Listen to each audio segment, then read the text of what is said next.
Olá, sou o professor José de Arimateia, da Universidade Federal de Lavras, da área de Administração Pública, leciono disciplinas na área de desenvolvimento. E hoje vamos falar um pouquinho sobre o neodesenvolvimentismo ou pós-desenvolvimentismo ou outras derivações, como talvez poderíamos dizer desenvolvimento local e outras formas de adjetivar o desenvolvimento que não aquelas que nós já discutimos. Eu tomei a iniciativa de trazer essa discussão de desenvolvimento, apesar de você ver pouco ela ao longo das leituras que você vai fazer dos textos base, etc., mas que, de certa forma, são adjetivações de desenvolvimento que têm, sobremaneira, influenciado governos, principalmente se pensarmos no âmbito de governos locais, aqui tendo em vista a questão dos municípios.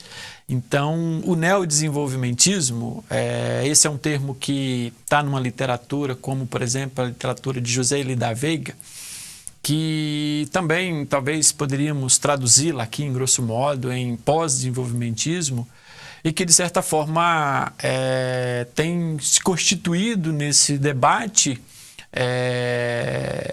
do desenvolvimento brasileiro e até mesmo na constituição das mudanças políticas do Estado brasileiro. O pós-desenvolvimentismo, em grosso modo, é talvez uma negação do desenvolvimento e mesmo dessa ideia de desenvolvimentismo que nós já discutimos. Não negar somente a ideia de progresso ou de liberalismo econômico, etc., mas negar essas visões desenvolvimentistas também, pautadas pelos governos, pautadas por uma visão futura de governo, porque, principalmente, essas visões desenvolvimentistas, elas continuam, em grosso modo, na linguagem do pós-desenvolvimentismo, tratando de mesmas metas narrativas. O que são metas narrativas? A ideia de conhecimento não muda, ou seja, é aquela positivista do conhecimento científico. A ideia de bases de relações não mudam, é aquelas predominantemente econômicas. A visão de Estado não muda, ou seja, é aquele Estado centralizador de ações, definidor de políticas e de execução dessas políticas e definidor dos comportamentos sociais. Então, essas metas narrativas, elas não são alteradas no contexto do desenvolvimentismo, tendo em vista essas lógicas mais clássicas e modernas no contexto do desenvolvimento. O pós-desenvolvimentismo, então, é essas novas perspectivas que emergem principalmente a partir da década de 80, que vai trazer em pauta a questão ecológica, a necessidade, talvez, de uma paralisação imediata do crescimento econômico e algumas vertentes, inclusive, da redução do crescimento econômico, ou seja, de uma deseconomia em contextos globais, em termos disso que está sendo discutido, desenvolvimento. Então, o pós-desenvolvimentismo ou o neodesenvolvimentismo que nós estamos aqui tratando, são essas abordagens, e aqui são várias, e aí vocês encontram literatura à vontade para vocês aprofundarem nessa discussão, mas que, em grosso modo, essas vertentes vai deixar de considerar o Estado como um elemento central das proposições de futuro e trazer a visão de território, a visão de local. Então, por que se fala hoje tanto da questão de desenvolvimento local, por exemplo? Boa parte da literatura sobre desenvolvimento, ela vai, de certa forma, ser oriunda dessas visões contrárias às visões desenvolvimentistas para propor novas formas de desenvolvimento local. O desenvolvimento local a partir da dinâmica interna, a partir das características internas, não só sociais, políticas, mas também ambientais, ecológicas, geográficas, etc. Ou seja, são visões que tentam fazer com que uma condição mais geral seja colocada e estabelecida em termos de futuro, ou seja, né, as perguntas a serem respondidas não são somente aquelas perguntas colocadas numa base, vamos dizer, econômicas, produtivas, etc., né? Qual que será o nosso crescimento? Qual que será a nossa produção? Qual que será a nossa capacidade de poupança? Qual que será a nossa capacidade de investimento? Qual que será a nossa capacidade de riquezas, etc. Mas também perguntas que se colocam no âmbito: como é que estará a nossa condição ecológica? Como é que estará as condições sociais? Como é que estarão as condições políticas? Como é que estarão as condições das relações como um todo?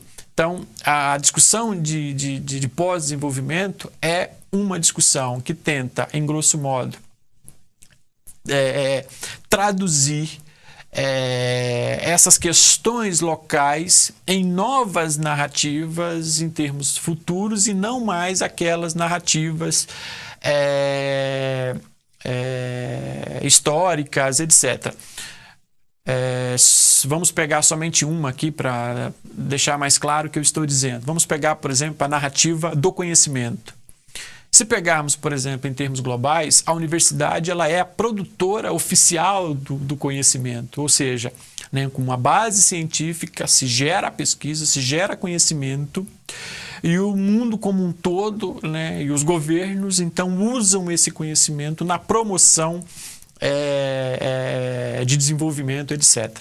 Em uma visão pós-desenvolvimentista, desconstruir essa narrativa é fazer com que, por exemplo, a localidade se estabeleça a partir de bases de conhecimento locais, ou seja, o conhecimento popular, o conhecimento comum, o conhecimento tradicional, serão definidores dos comportamentos dessas localidades a partir dessas bases de conhecimento e não único e exclusivamente a partir, por exemplo, do conhecimento científico. E aqui a gente pode estabelecer isso para todas as demais áreas, ou seja, né, o que se vai estabelecer em condição material não é somente aquilo que se tem valor, aquilo que se pode colocar e se estabelecer comercialmente em termos de questões monetárias, etc.